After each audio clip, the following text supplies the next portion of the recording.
বন্ধুরা, আইপিএল 2024-এর সবচেয়ে নাটকীয় ম্যাচ থেকে ফেলল পুরো ক্রিকেট বিশ্ব। মুম্বাই ইন্ডিয়ান্স বনাম রয়্যাল চ্যালেঞ্জার বেঙ্গালুরু। এমন ম্যাচ হয়তো বহুদিন মনে রাখবে ক্রিকেটার ফ্যানরা, বিশেষ করে আরসিবি ফ্যানরা।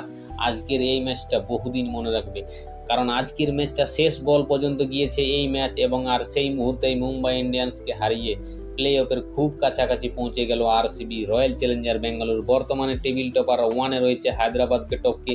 আজকে যদি আমরা ম্যাচের শুরুটা দেখি, স্টেডিয়ামে তখন হাই ভোল্টেজ পরিবেশ। একদিকে 5 বারের চ্যাম্পিয়ন মুম্বাই ইন্ডিয়ান্স এবং অন্যদিকে ট্রফির খোঁজে থাকা আরসিবি। পুরো ম্যাচটাই একদম জমজমাট ছিল, দুজনের 2 পয়েন্টের লড়াই এবং আরসিবিকে বিশেষ করে প্লে অফের লড়াই। আজকে যদি আমরা ম্যাচ দেখি তাহলে টস জিতে প্রথমে ব্যাটিং করার সিদ্ধান্ত নেয় মুম্বাই ইন্ডিয়ান্সের শুরুটা মোটেও ভালো যায়নি, কারণ আরসিবির বোলিং লাইন দারুণ। ভুবনেশ্বর কুমার এত সুন্দর লেন্থে বল করছে, প্রায় 3 উইকেট নিয়ে 24 run, player of the 23 run করে প্লেয়ার অফ দ্য ম্যাচ নেয়।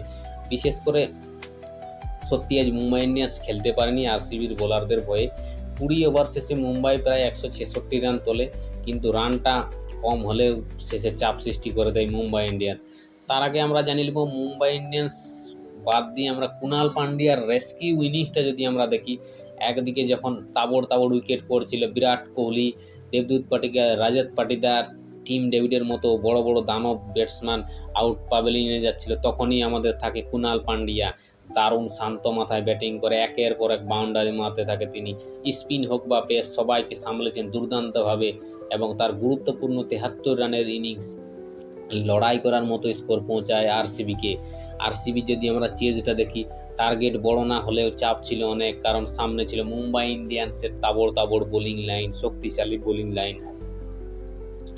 আরসিবির শুরুটা মোটামুটি হলে মাঝের ওভারগুলোতে ম্যাচ ঘুরে যায়, উইকেট পড়তে থাকে এবং রান রেটও বাড়তে থাকে, আর মুম্বাইও এই ম্যাচে কামব্যাক করতে থাকে, এবং ম্যাচটা ছিল পুরো আনন্দ ভরপুর এবং টেনশন ভরপুর ম্যাচ। স্টেডিয়ামে তখনও একটাই প্রশ্ন ছিল, কি আরসিবি কি আবারও চাপের মধ্যে জিততে পারবে নাকি আবারও ভেঙে পড়বে। লাস্ট ওভারে আবার একটা ড্রামা হয়েছিল, শেষ ওভারে 15 রান দরকার ছিল। পুরো ম্যাচ তখন 50-50 চান্স। প্রথম কয়েক বল চাপ আরও বাড়তে থাকে, কারণ আরসিবি ডাগ আউটে টেনশন এবং ফ্যানদের স্পন্দন বেড়ে যায়, এবং ঠিক তখনই এক অবিশ্বাস্য শট খেলে ফেলেন ভুবনেশ্বর কুমার এবং একটা বিশাল ছক্কা। তারপর বাউন্ডারি, ম্যাচ পুরো উল্টে যায়। শেষ বলে দরকার ছিল কয়েক রান, সেই বলে জয় নিশ্চিত করে RCB. Royal Challenger Bengaluru, table topper royal Challenger Bengaluru. তখনও কিন্তু মুম্বাইয়ের খেলোয়াড়রা মুম্বাইয়ের খেলোয়াড়দের তখন হতাশা স্পষ্ট, কারণ ওই হার তারা মেনে নিতে পারছে না। প্লে অফের রাস্তা কঠিন করে দিতে চাইছিল আরসিবির জন্য। ফ্যানরাও বিশ্বাস করতে পারছে না যে এই ম্যাচ তারা জেতা ম্যাচ কীভাবে হারলো, ভুবনেশ্বর কুমার কীভাবে 6 মারল। অন্যদিকে আরসিবির ডাগ আউটে তখনও সেলিব্রেশন শুরু হয়ে গেছে। উৎসবের খেলোয়াড়দের উচ্ছ্বাস দেখে বোঝা যায় এই জয়টা তাদের জন্য কতটা গুরুত্বপূর্ণ ছিল। বিশেষ করে বিরাট ভাইয়ের যে সেলিব্রেশন, আগ্রাসী সেলিব্রেশন, এখন সোশ্যাল মিডিয়ায় পুরো ভাইরাল। সত্যি আজকের ম্যাচটা ছিল আরসিবিদের জন্য, আরসিবিয়ানদের জন্য। এই জয়ের ফলে আরসিবি এখন প্লে অফের একদম দরজায়, আর যদি এই ফর্মটা ধরে রাখতে পারে তাহলে এবারও আইপিএলে তারা অন্যতম ফেভারিট টিমগুলোর মধ্যে একটি হয়ে যেতে পারে।